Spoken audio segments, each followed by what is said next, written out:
ایک نوجوان ہمارا طبیعی دوست گلاسگو میں رہتا تھا، وہ بیمار ہو کے ہاسپٹل گیا ہے، تو اس کی جو اٹینڈنٹ نرس تھی اس نے 3-4 دن کے بعد کہا کہ آپ مجھ سے شادی کریں گے؟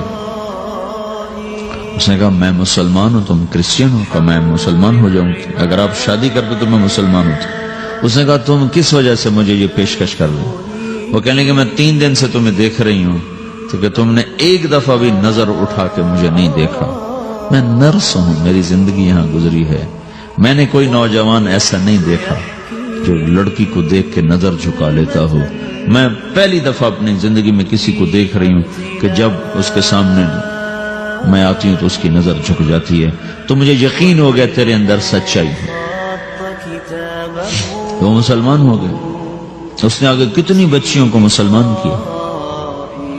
پھر اشفاق احمد صاحب مرحوم تھے، یہ ڈرامہ رائٹر، ان سے اچھی سلام دعا تھی میری، تو ایک دن مجھ سے کہنے لگے کہ میں تبلیغ کے کام سے متاثر ہوا ہوں انگلینڈ جا کر، پاکستان میں نہیں انگلینڈ جا کر، تو میں ایڈنبرا میں پارک میں بیٹھا تھا، میری بیوی میرے ساتھ بیٹھی تھی، تو ایک جماعت آئی، انہوں نے آ کر اذان دی مغرب کی اور نماز پڑھی۔ نماز کے بعد 13-14 لڑکیاں بھاگ کے آگے آئیں ان سے بات کرنے کے لیے، تو میں نے بیوی سے کہا آؤ سنو یہ کیا کہنے کہتے ہیں، تو کہا ہم دونوں بھی پہنچے، تو جس نے جماعت کرائی تھی اس کو ایک لڑکی آگے بڑھ کے کہتی آپ کو انگلش آتی؟ کہا جی آتی ہے۔ کہا آپ نے کیا کیا ہے؟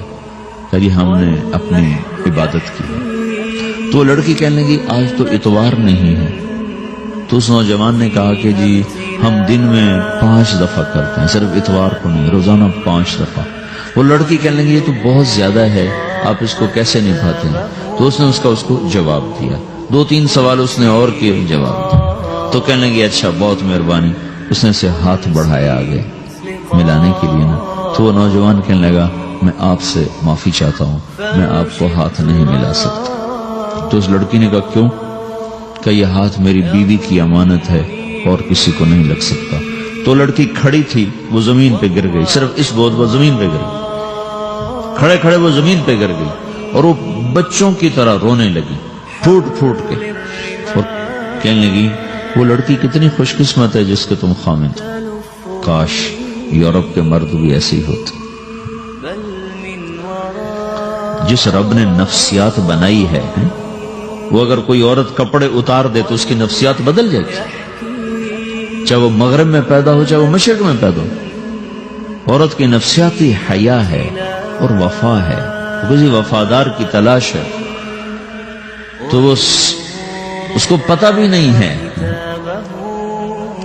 کہ مشرق کا حیا کیا ہے، لیکن وہ اس کو اللہ نے عورت بنایا ہے، اس کے اندر کی وہ نہیں مر سکتی چیز۔ کاش یورپ کے مرد بھی ایسے ہوتے۔ اور آنسو پوچھتی ہوئی وہاں سے اٹھ کے چل دی۔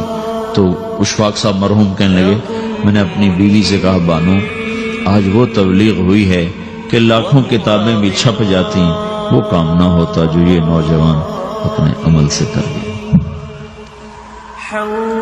تو میرے عزیزو کٹی پتنگ نہ بنو، اپنی کٹی پتنگ کی منزل کوئی نہیں رہتی۔